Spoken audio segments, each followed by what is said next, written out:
I think we're going to move on to our next guest now, which is Dreamsteam. I'm quickly going to read the disclaimer again because I missed it last week. MSP Waves Radio and its owners take no responsibility for the opinions or statements made by the talk show host or their guests. Statements and show topics are not necessarily the beliefs of the radio station. The material on Pensif's alternative lifestyle show is provided for educational and informational purposes only. There we go. Cool. I've caught up with last week. Right. I think we're going to move on to the next guest now, which is Dreamsteam. I think you're over in the channel and you're not muted. So can you hear me, Dreamsteam? Oh, we're not going to have these problems again, are we? Do I have to do anything to activate? Dreamsteam, you don't need push to talk, but you can use it if you want to. It's probably easier to do voice activity, I would guess, would it? Can you hear me at all? Can you hear me? I can hear you, yes. Hello. Can everyone else? Yay! Okay, I think I do need to hit the push to talk then. Ah, yes. Yeah, if you've got it set to that. So if you keep that held down while we're talking. So can everyone hear Dreamsteam? Great, thanks, Geordie Prepper. Can you hear me as well, Geordie Prepper? Or anyone else? Just checking that everyone can hear both of us. Can anyone hear me? Anyone? Yep, cool, thank you. Great, right. We're getting the bugs ironed out.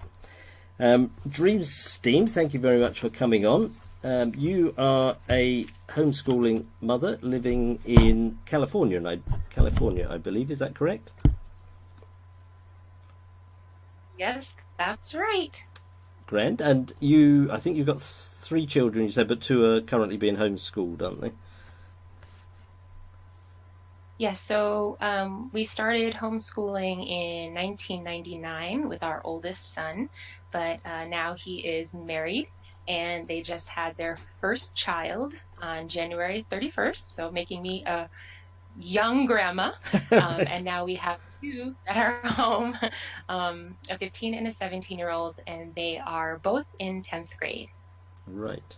And what sort of took you on the homeschooling route as opposed to standard schooling? Probably, if I'm being honest. I just, very protective of the things that go into my children's minds.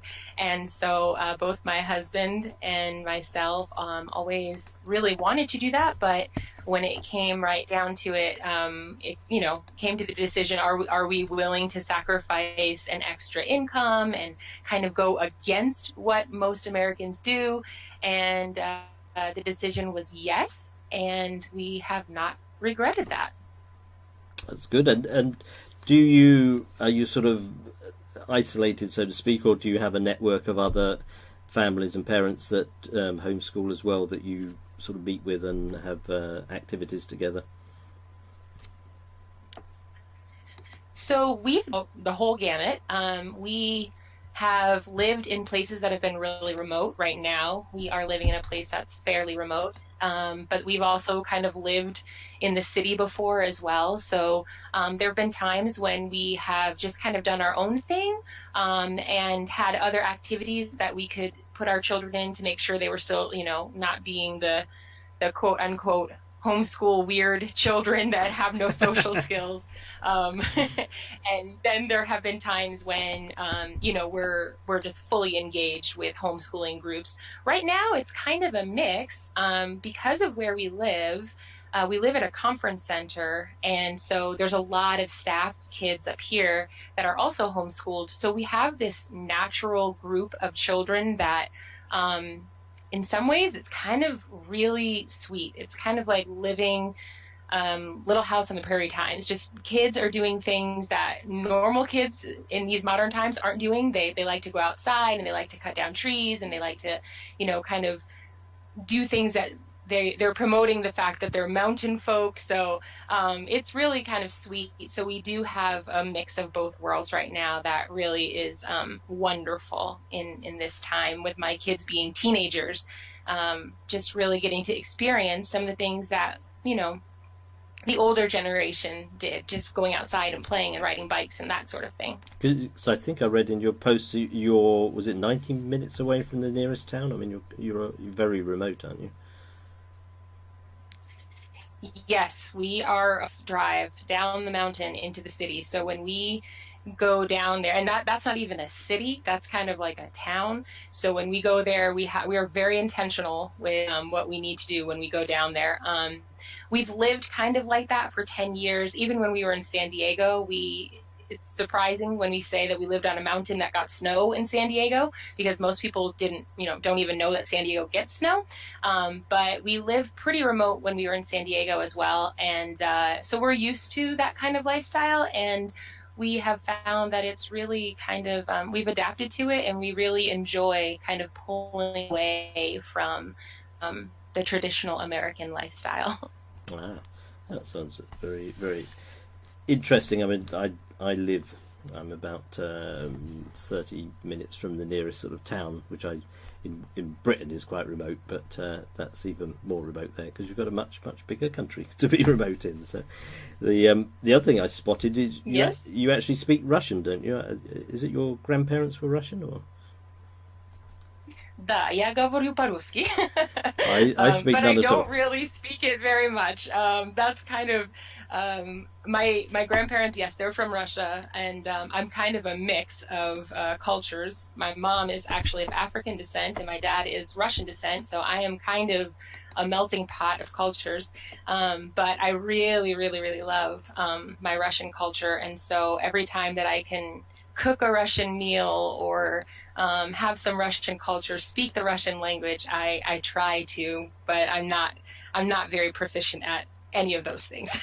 That was the perfect cue for me to press the button there and show your furry fish recipe that you had a poster. Yes, I was wondering whether that was a cue for that one or not, but yes, I was intrigued by the title Furry Fish. Yes, a lot of people were intrigued by the title. I try to make some titles that are fun, so it kind of draws people with interest, and then hopefully they'll stay around for some more fun with me. Yeah, I mean, getting the prospect of getting fish bones and a bit of fur in your teeth was a little bit not sure if that appealed to me a great deal, but when I read the recipe it was fine. So yes. Do you teach your children Russian as well, the Russian you know? I mean, how, because you've got a very interesting mix of cultures there, how do you convey that sort of to your children? Do they pick up on the different cultures? Absolutely. So it's funny because we'll say, well, what kind of holiday are we having this time? Are we having like soul food for dinner? Are we having Russian food for dinner? What are we having? So and plus my husband is Polish, so we have that as well. And so yes, we have studied Russian together. The real reason why we started studying Russian was because my middle son, the 17-year-old, thought he was going to go into space. And I'm not the kind of mom to say, oh, how nice, my son wants to be an astronaut. I'm the kind of mom that says, okay, you want to be an astronaut? Let's figure out what you need to do. So we were starting to research, and we looked it up, and they said, well, you really should start learning Russian. So that was our first intent, was to help him. And then little by little, we just started to love it. And so now we'll practice with each other. We'll tell some jokes to each other, and that's how we know that we've kind of made progress. When we can tell a Russian joke and somebody else will laugh in the family, that's kind of like the pinnacle of our success for the day. That's good. Yes, my wife is from Latin America, so the test of my Spanish is whether I can understand jokes. That is always the test of a language, I think. Exactly. Yeah, so that's good. That's good. One other thing that will lead in nicely. Some people might have spotted that I put up a competition. I'm trying to put up a contest each week on one of the themes to do with the show, and the contest I put up just a few days ago, which will run for 3 weeks, is to do with homeschooling and people to post about their activities. And Dreamsteam is, in fact, I think the first entry we have, so I will pop this here for people to go and have a look. It's very very good. I love the intro. I always like references to Fight Club. You can never go wrong with a reference to Fight Club. The Exactly. So if anyone wants to pop over and read that, Dream Steam has put the first entry in for the contest, and from that, if anyone wants to enter the contest that is homeschooler, do so. That's grand. So that is the first of my contests that I've mentioned. I will mention the other one in a bit. So are there any other things you'd like to bring up or mention while you're here? No, that was really fun. I was really extremely anxious and nervous all night. Me too, don't worry. It's been super pleasant. That's good. Really good. fun and a great group. Good. Thank you so much for inviting me. Yeah, no, that's great. Thank you for coming on. Thank you for entering the competition, and hopefully we can speak again soon. So thank you very much, and I will hope you enjoyed it. Thank you then, and thanks to everyone. If anyone would like to visit any of Dream Steam's posts, I've popped a couple in there, so you can go off and have a look and give votes if you would like to. That would be great. And so that's Dream Steam.